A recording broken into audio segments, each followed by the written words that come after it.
Hello and welcome to your astrological vibrations for Monday, August 1st, 2022 by Gaia Blooming.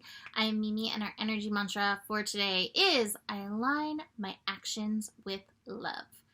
Rabbit, rabbit, rabbit. Let's start off right for this August energy. And if you've been following along my Joe stories, there's a good chance that he is getting out of the hospital and coming home this week. And if you have good natural remedies for broken bones, just to help them heal, besides purring cats, which we've got, I'd love to hear them. Anything that's worked for you or that you've heard about. So feel free to post those in the comments. That being said, we have some really big astro to dig into. I have been talking about this, and this energy is ongoing. This Mars-Uranus energy. Mars-Uranus North Node energy. So today we have Mars and Uranus meeting their exact conjunction. On Sunday, Uranus and the North Node met its exact conjunction. I believe that on Tuesday it's going to be Mars and the North Node in alignment. And our energy mantra goes so well with this because Mars is our planet of action. It's a planet of desire. It's a planet that can go one way, like into passion action, or it can be frustration and major aggression. When Uranus is meeting with this, working with this energy, that Uranus can push all the buttons. Now, Uranus is not a bad guy. There's no bad guys in astrology. All good guys, all working to help us. But Uranus is the planet that's willing to push our buttons, to push our triggers, and to push us, oh, we've got this card, to push us off the cliff if need be, in the name of liberation, in the name of revolution, evolution, in the name of change. So, having Uranus and Mars can be very light a fire, right? Like, oof, this is very intense. We get this, this passage, their conjunction, once a year. Once a year we have this conjunction, and it always is a good reminder to take it easy, to ground in, to slow down. But in the sign of Taurus, it's also a really great reminder that what is falling away at this time may not have the value, may not have the worth that you have attributed to it. It may not be the thing, right? Being aware of that and being able to let go in this energy and keep aligning with what you truly love is definitely a big part of this work, including what you truly love. Hopefully yourself is part of this energy. The North Node is like, hey, this is the path. This is the path that we are moving forward with. Very potent energy. But the South Node is directly involved in this because the South Node is opposite this energy. So watch for those places where fear is coming up. The fear has big lessons for you in this energy as well. And that may be, again, where you're holding on to something that's not in your exact best or highest alignment at this time. So be very aware of it. Now, while like Tuesday will have us like these energies start spreading apart, this energy is still going to be activated for a while. So Uranus is going to be hanging out at 18 degrees Taurus.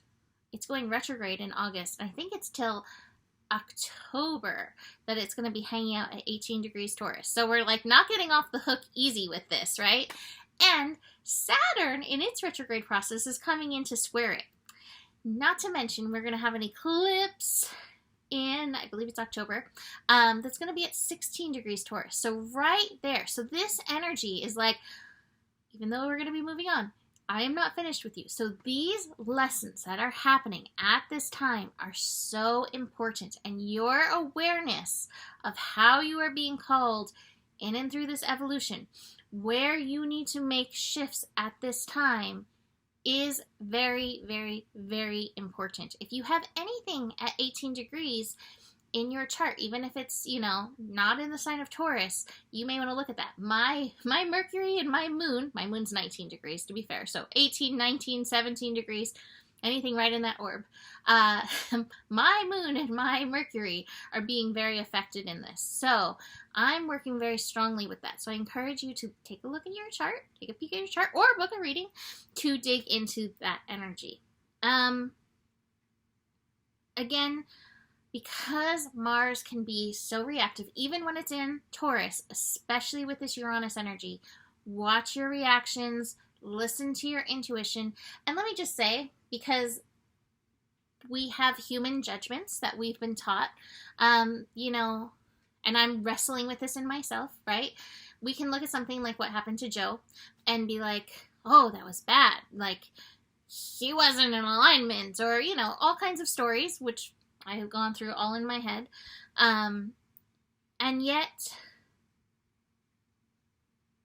it's not about this is good, this is bad. It's about the lesson. It's about the evolution. It's about allowing the unfolding. And so keep that in mind in and through this energy, not even judging yourself. If challenging things are coming up, congratulations, you're at this level of working through these challenging things and being able to see where you are being called to level up in and through this energy. So just keep that in mind through this, because I think sometimes our judgments keep us from really moving in to like that, pinpoint target place that we want to get to. So do I have anything else to say about this for today? I think I'm going to leave this Mars-Uranus energy for there today. I know I usually do like what's in the week ahead.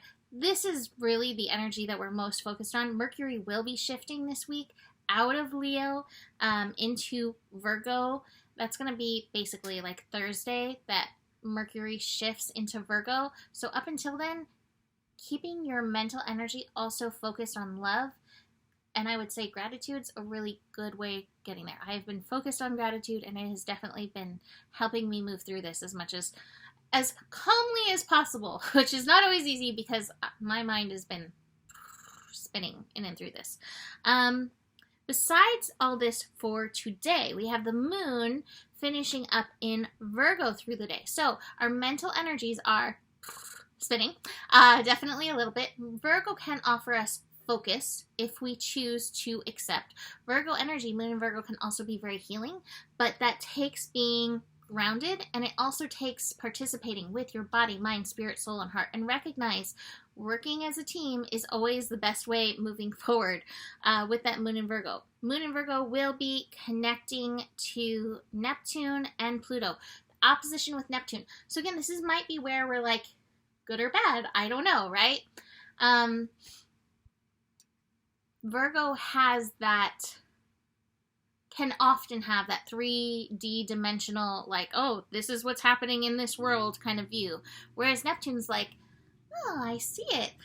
If you watched my video last week for the new moon had the canyon, somebody looking over a canyon. I feel like that's how Neptune sees things. It's like, it's not good or bad. It's part of the whole landscape, right? And so watch for where that happens. You may find yourself in some judgment of stuff. And I'm not to say that there's not bad stuff in the world, but in general, in what's unfolding for you, in those judgments, see where you can see it as maybe this unfolding landscape rather than this moment in time that's not doing or being exactly what you want it to, right? So keep that in mind, because sometimes we need a canyon to get to the place that we truly want to go. And the universe has that plan unfolding, and it's in us, it's in our soul. But the human mind likes to be like, humans, what are you doing? So, Moon trine Pluto is a reminder of empowerment. Again, in and through your being. In and through this energy. But again, Pluto can have that like polarity energy. So do be aware of that. And do be aware, where can you empower yourself through whatever is coming up for you in these energies. We're also going to have Mercury and Neptune let me see this. Let me look at this really fast. Mercury and Neptune. We actually do have, I thought so, we do have a bit of a yod. A bit of a yod focused on Mercury in Leo that we will be moving through over the next few days. So this energy is reminding us, how can we look at things through the mental energy of love and let that help support you. Here comes Mahalo. He's like, I heard Leo, here I come. Let me give you some cat support. Good boy, Mouse. Thank you. My cats have been keeping me sane. So here's a little cat support for all of you. Mercury in Leo in this yod, connecting to Neptune, recognizing, again, there's this divine unfolding, and it's your choice in how you're going to see it, and that's that Pluto energy. You can be empowered through this, or you can take yourself down, but it's going to be up to you. Moon moving into Libra, let's see, 9 p.m. Pacific time, hopefully helping us rebalance, recenter after all of this Uranus energy that we have been going through. Take time to acknowledge that balance in and through this energy, and just recognize through relating this energy, again, it's moving through all of us. It's shifting all of us. We all have an opportunity to rise together, to evolve together, but it is on that individual basis. So look at your neighbor, thumbs up, they're doing their evolution work, and then back to you doing your work, if that makes any sense. So, besides the Fool card, right? Stepping off that, we do have the Playfulness card in reverse, and I'm sorry, like, Leo season is meant to be joy and fun, and this astro is pretty intense. If you can call in playfulness, wonderful, but, you know, you may not necessarily feel that today. I also have the Trust card in reverse, so I can relate, like, through this process, what I've been going through with Joe is, like, it's felt all aligned and organically unfolding, even this accident, right? And then at some point I got so stirred up and I lost trust around it. I lost trust of me, I lost trust of the universe around that. I was like, how does this happen, blah, blah, blah. And then made my way back there. But you may find that in and through all of this as well. And just trust these shakeups. They are meant for higher shift. So just keep that in mind. And I think, like me, even if you lose your trust for a moment, recognizing that it's there, that you can come back to it will be helpful. I think this is kind of my dance with trust right now. Like compromise. Like, are you there? Can I lean into it a little bit? So the compromise card may also be about that Libra energy. I always call it the don't compromise card, but it's like, where do you need to lean into something that you may be resisting in this energy? So much resistance in this energy. The final card is the Schizophrenia card in reverse. So just being super aware of where your mind is trying to divert you from love, divert you from trust, divert you from your personal evolution in and through this energy. So, leaving that there for today. You can book a reading with me. Email me, mimiclark@gmail.com. Thank you, friends. I didn't say this. I meant to say it at the beginning. Thank you so much for all your support. I know I am also making it through because of all of you, and I'm so a million times infinity grateful. Thank you. Keep it coming. We're gonna need it. Please. So besides all that, the better it gets, the better it gets. There's more than enough love in the world for you. You have the power, and honor your values. Namaste.